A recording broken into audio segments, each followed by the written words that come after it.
देखिए, पता नहीं कांग्रेस के दिमाग में क्या हो गया।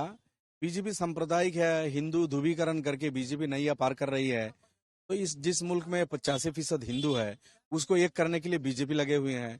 और कांग्रेस दुस्साहस करके 15% मुसलमान को एक साथ करके क्या फायदा होगा। अगर इंडिया हिंदुस्तान के पूरी 15% मुसलमान किसी एक पार्टी के साथ हो जाए, क्या लाभ होगा, जब तक मेजोरिटी सेक्शन के लोग नहीं ला पाएंगे। कांग्रेस को चाहिए था कि वो हिंदू बेल्ट में वो जाते, मेजोरिटी सेक्शन में जाते, उनके प्रॉब्लम्स को क्या है वो एड्रेस करते, उनके दिल जीतते। और बीजेपी जितना लाल कपड़ा पहन के हिंदुओं में जा रहे हैं, कांग्रेस को उससे ज्यादा लाल कपड़ा पहन के जाना चाहिए। बीजेपी जितना गेरुआ कपड़ा पहन के भाइयों हिंदू भाइयों में जा रहे हैं, कांग्रेस को चाहिए था उससे ज्यादा गेरुआ रंग के कपड़ा पहन के, उससे ज्यादा लंबा तिलक लगा के।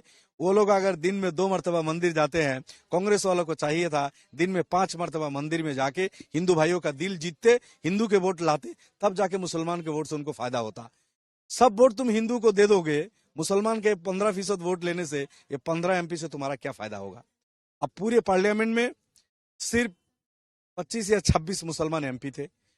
मान लीजिए इसमें दो सिर्फ दो तीन से कांग्रेस के, 25 भी अगर कांग्रेस का हो जाए, हिंदू अगर एक एमपी तुम्हारा नहीं होगा, क्या फायदा होगा। तो मैं समझता हूँ कांग्रेस का दिमाग पता नहीं क्या हो गया। उनको मशवरा देते, सलाह देते हैं, मुझे नहीं मालूम, आई डोंट नो कौन उनका एडवाइजर है। They are in wrong track. देखिए, पता नहीं कांग्रेस के दिमाग में कहा कि ईसी कांग्रेस के खिलाफ, रेवंत रेड्डी के खिलाफ कोई एक्शन नहीं ले रहे, नहीं, लेकिन आज बड़ा भाई छोटा भाई का जो मुलाकात है ये साफ है। क्योंकि राहुल गांधी जी जो हैं बेचारे, उनको समझ भी नहीं है कि रेवंत रेड्डी उनके नक्शे कदमों पे नहीं चल रहे हैं। आज रेवंत रेड्डी जो कि कांग्रेस के चीफ मिनिस्टर है, वो पूरे के पूरे मोदी जी के लाइन में है। अगर आप देखेंगे 1 मिनट के लिए, रेवंत रेड्डी जी हमेशा पिछले 4.5 महीनों में से हमेशा से जो राहुल जी का लाइन है उसके खिलाफ है। राहुल जी बार बार कहते हैं कि चौकीदार चोर है, रेवंत जी कहते हैं कि चौकीदार बड़े भाई है, चोर नहीं है।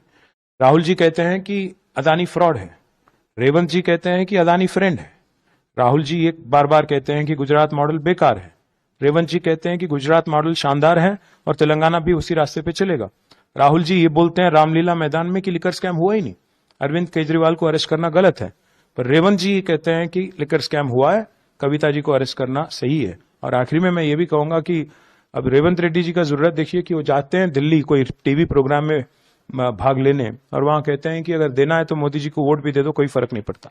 तो इसलिए मैं कह रहा हूं बड़े भाई जो छोटे भाई दोनों का पार्टनरशिप चल रहा है, शायद ईसी भी उसी से इन्फ्लुएंस हो गया। इसलिए मैं ईसी से कहना चाहता हूं कि आप इम्पार्शियल रहें, आप एक ऑटोनोमस बॉडी हो, ऑटोनोमस बॉडी की तरह बिहेव करें। लेकिन सर कांग्रेस में रेवंत रेड्डी जी को भी नोटिस कहा कि ईसी